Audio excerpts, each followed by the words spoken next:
আসসালামু আলাইকুম ওয়া রাহমাতুল্লাহি ওয়া বারাকাতুহু। আলহামদুলিল্লাহ ওয়াসসালাতু ওয়াসসালামু আলা রাসূলিল্লাহ। আজ যে বিষয়বস্তুটা নিয়ে আলোচনা হবে সেটা হচ্ছে ভারতবর্ষের কিছু জায়গা থেকে বা কিছু জায়গার মুখ্যমন্ত্রীরা কুরবানি বন্ধ করার স্লোগান তুলেছে।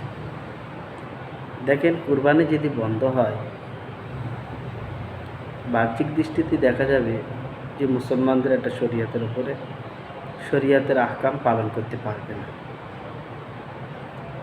কিন্তু সবথেকে বড় যে ক্ষতি সেটা হচ্ছে সংবিধান 26 লঙ্ঘন করা হয়, যে ফ্রিডম, রিলিজিয়ান ফ্রিডম, সেটাতে উপরে আঘাত আনা হবে। 2, এই কুরবানিতে সবথেকে ক্ষতিগ্রস্ত হবে মিডিল তবকার মানুষেরা না, বরং তার নিচের তবকার মানুষেরা। ভারতবর্ষের এখন 3 শ্রেণী মানুষ বাস করে। একটা হচ্ছে ফার্স্ট ক্লাস, সেকেন্ড ক্লাস আর থার্ড ক্লাস। এই থার্ড ক্লাসের মানুষেরা পশু পালন করে অনেক সময় এগুলো বিক্রি করে তাদের সংসারের বহুত কাজে আসে। তুই কুরবানি যদি ব্যান্ড হয়, সবথেকে বেশি ক্ষতি হবে দলিত এবং নিচের তবকার মানুষদের। মুসলমানরা অত বেশি গরু ছাগল পুষতে যায় না, ওদের ওতে সময় নেই। বেশিরভাগ আমার দ্বিতীয় অন্য ধর্মের ভাইরা ছাগল গরু পশু পালন করে, মহিষ, তারা গরিব। এই সময়টা, ঈদের সময়টা তারা বিক্রি করে তাদের সংসারে অনেক কাজে লাগে, দৈনন্দিন জীবনে অনেক কাজে আসে অনেকেই।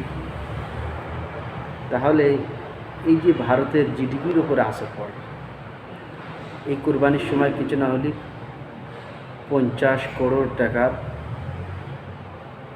আমার যে সমস্ত নিচের তবকার ভাইয়েরা ছাগল গরু মহিষ পোষেন তাদের হাতে যায়।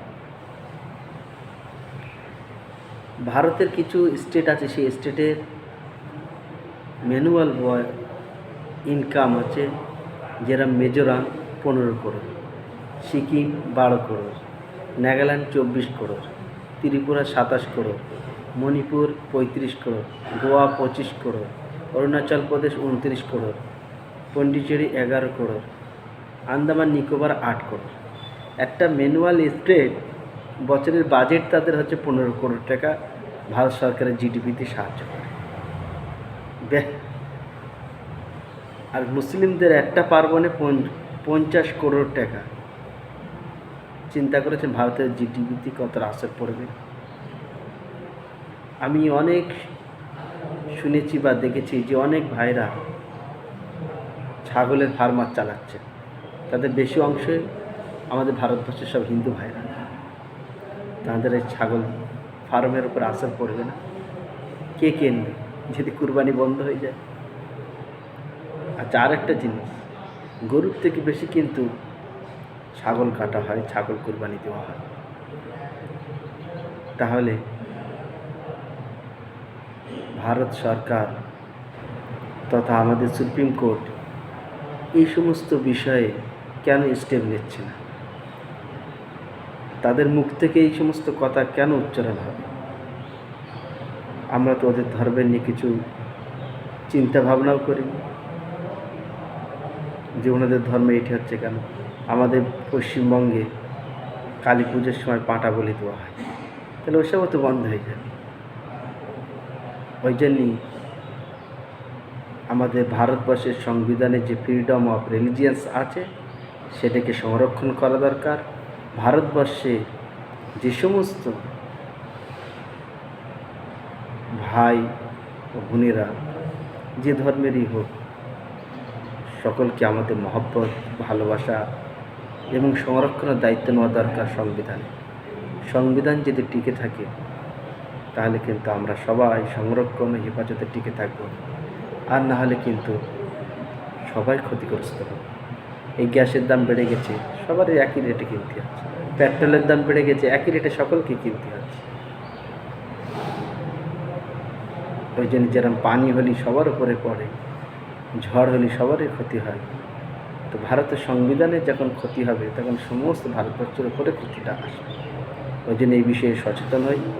যে বা যারাই কোরবানি ব্যান নিয়ে আলোচনা করছে তীব্র প্রতিবাদ জানান, সমালোচনা করুন, ইউটিউব, ফেসবুক এবং টুইটারে ভর্তি করে দেন যে ওনাদেরকে অ্যারেস্ট করা হোক।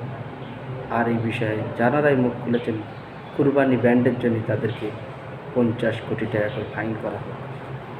তাহলে আগামী থেকে কারোর ধর্মের বিষয়ে কিছু বলতে গেলে একটু চিন্তা ভাবনা করে কথা বলবে, আর নালি লাগাম খোলা থাকবে, যার যেটি ইচ্ছা বলে যাবে।